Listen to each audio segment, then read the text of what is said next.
If you've got a sprinkler zone that isn't turning off, we've got some suggestions that you can quickly try to sort it out on your own.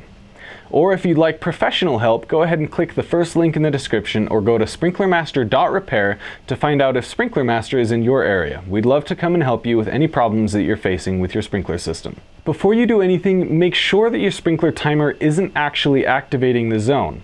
If your sprinkler timer has a dial with an off position, make sure you've turned the dial to that off position, or if it doesn't have an off switch, make sure that you do a rain delay to turn off all electrical signals from the timer going to the automatic sprinkler valve. If you've double and triple checked your sprinkler timer and you are sure that there are no electrical signals coming from that to the automatic valve, then the problem is probably mechanical and with the internals of the automatic valve.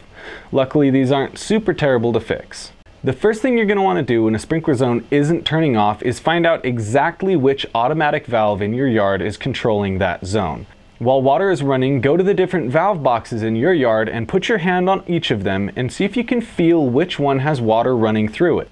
This is the valve you're going to have to look at to try to solve the issue with your zone not turning off. Once you've found out which valve it is and you're sure that the water is running through that one, go ahead and grab this little screw on the automatic valve. This is what's called a bleeder screw and is used when you're winterizing your system to make sure that water and air can exit and leave the system so that pressure doesn't break the automatic valve itself. Turn this clockwise as far as it'll go to make sure that there's no air or water that's allowed to enter or leave the system, and this will allow it to have the pressure that it needs to operate as it should. If that still doesn't solve your problem, go ahead and grab the tall black cylinder that's on the automatic sprinkler valve. This is the solenoid, and this is where the electronic part of the automatic valve happens. Grab this and again tighten it as far as it will go, turning it clockwise. The next thing you can try to do, at least for a temporary fix, is to turn the flow control, that's this dial here, all the way clockwise. This will turn off the flow that's allowed to move through the valve and will shut it off completely even if there is signal from the timer. Once you've tightened that all the way, go ahead and loosen it all the way as well. Tighten and loosen, and just do that a few times to try to work loose any debris and try to loosen up the parts inside the diaphragm and inside the automatic valve itself. After you've done that a few times, loosen it all the way and leave it completely loose. If there's still water moving through the system, you're probably going to have to disassemble this automatic valve and look at the internals and try to figure out what's wrong there. This means you need to go to the main water line shutoff for your sprinkler system. Usually the main shutoff is a backflow preventer if you're using culinary water, or a big valve next to where the irrigation line runs into your yard. Turn this off for your sprinkler system, and this will not solve the issue, but it will remove water and allow us to look inside of the sprinkler valve without water rushing everywhere. Now that the water is off, go back to that automatic valve and make sure that you inspect the fittings themselves and the body of the valve itself to make sure that there's no cracks or visible damage.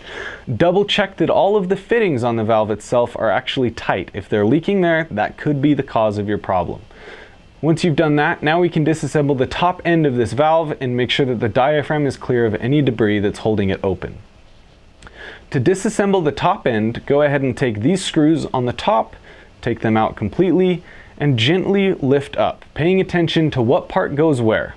You're going to need to memorize where things are so that when you put it back together, it's going together exactly the way that the manufacturer intended. Once you pull off the plastic covering, take off the spring as well and any other parts that might be there, carefully laying them aside, trying to keep dirt out of them. Next, take your fingers and slowly and gently peel up the diaphragm and try not to tear it as you do so. Once that's off, take a soft cloth or even your finger in some water and rub off any dirt that you see on the diaphragm. This could keep the valve stuck open even when it's being told to turn off. Do the same thing with where the diaphragm seated into the valve. Try to rinse out any dirt and debris that you can see in the valve itself. Once you're happy that you've cleaned out the inside of the valve as best as you're going to get it, carefully reassemble the diaphragm, the spring, and any other parts, and screw the top of the housing back together. Once you've done all this, go ahead and turn the main line back on. If there's water still going through to this zone and through this valve, it's probably time to just replace the automatic valve. Things get way too complicated and oftentimes more expensive than it's worth, so go ahead and replace the automatic valve and that should fix your problem.